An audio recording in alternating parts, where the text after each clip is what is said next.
السلام علیکم. میں ایک کتاب ابھی پڑھ رہا تھا اور اس میں نے ایک واقعہ پڑھا اور وہ واقعہ اتنا زیادہ دل پر اثر کرنے والا تھا کہ مجھ سے رہا نہیں گیا اور میں نے سوچا کہ میں دوستوں کے ساتھ ابھی شیئر کروں. ہوا یہ کہ حضرت ابو ذر غفاری رضی اللہ تعالی عنہ کسی بات پر حضرت بلال کے رضی اللہ تعالیٰ عنہ کے ساتھ ان کا ڈفرنس آف اوپینین ہو گیا.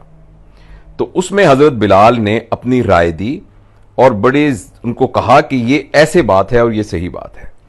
اس پر حضرت ابو ذر غفاری کو غصہ آیا اور انہوں نے ایک فکرہ ان کے منہ سے نکل گیا. انہوں نے کہا، اے کالی کلوٹی ماں کے بیٹے، اب تو ہمیں سمجھائے گا؟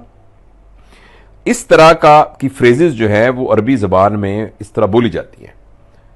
تو حضرت بلال نے جب یہ سنا تو ان کو بہت برا لگا. انہوں نے حضرت ابو ذر غفاری کو کچھ نہیں کہا، صرف یہ کہا کہ میں اس بات کو نبی کریم صلی اللہ علیہ وآلہ وسلم کے علم میں لے کے آؤں گا. اور آپ نے نبی کریم صلی اللہ علیہ وسلم کو بتایا کہ ابو ذر نے مجھے یہ کہا کہ اے کالی کلوٹی ماں کے بیٹے، اب تو ہمیں سمجھائے گا.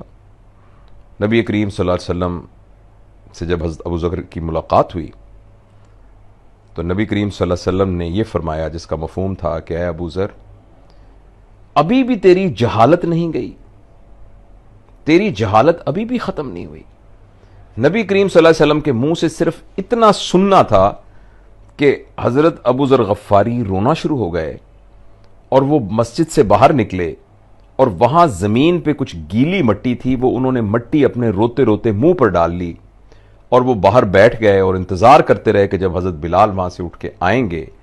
اور جب حضرت بلال آئے تو انہوں نے کہا کہ اے بلال، میں اس وقت تک یہاں بیٹھا رہوں گا جب تک تم اپنے پاؤں کے نیچے میرے اس مٹی والے منہ کو نہیں رونتے، جب تک مجھے میرے کیے کی سزا نہیں ملے گی، جب تک تم میرے منہ کو روندو گے نہیں، اس وقت تک میں یہاں سے نہیں اٹھوں گا.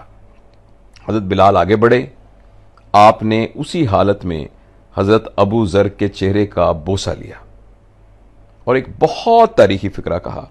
انہوں نے کہا، بھلا میں ایسے پیر کو اپنے منہ سے کیسے مسل سکتا ہوں جس نے ایک دفعہ بھی اپنے اللہ کے سامنے سجدہ کیا ہو؟ یعنی ایک وہ شخص جو اللہ کا بندہ ہے، اس کی اتنی توقیر ہے.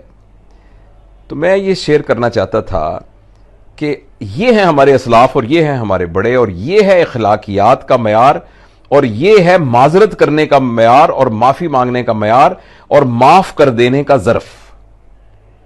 ہم اپنی زندگی میں دیکھیں، اور خاص طور پر ارد گرد جیسے آج کل ہمارا میڈیا کے زیادہ ہونے کی وجہ سے اور یہ جو پولیٹیکل ہمارا نظام ہے، اور جس میں ایک دوسرے کی ٹانگیں کھینچنا اور ایک دوسرے کے خلاف بد کلامی کرنا، گالی گلوچ کرنا، کریکٹر اسیسینیٹ کرنا، آپ دیکھیے کہ کتنا زیادہ نامناسب ہے اور کس قدر اپنے اسلاف کی تعلیمات سے انحراف ہے.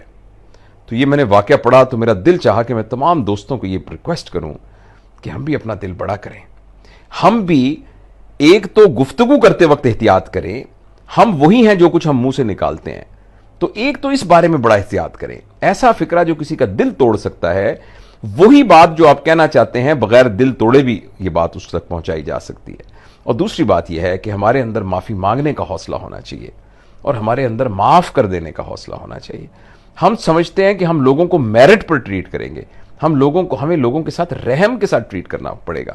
اور میں یہ اگر ہم یہ کہیں کہ بھئی میں جو ہوں میں تو اصول کے مطابق ہوں، مجھ سے کوئی بے اصولی کرے گا میں بالکل برداشت نہیں کروں گا، تو میرا اور آپ کا ظرف، میرا اور آپ کی سکل، میرے اور آپ کا جو معیار ہے وہ تو پرکھا ہی اس بات پہ جائے گا کہ جو اچھا نہیں تھا اس کے ساتھ ہم نے کیسا سلوک کیا.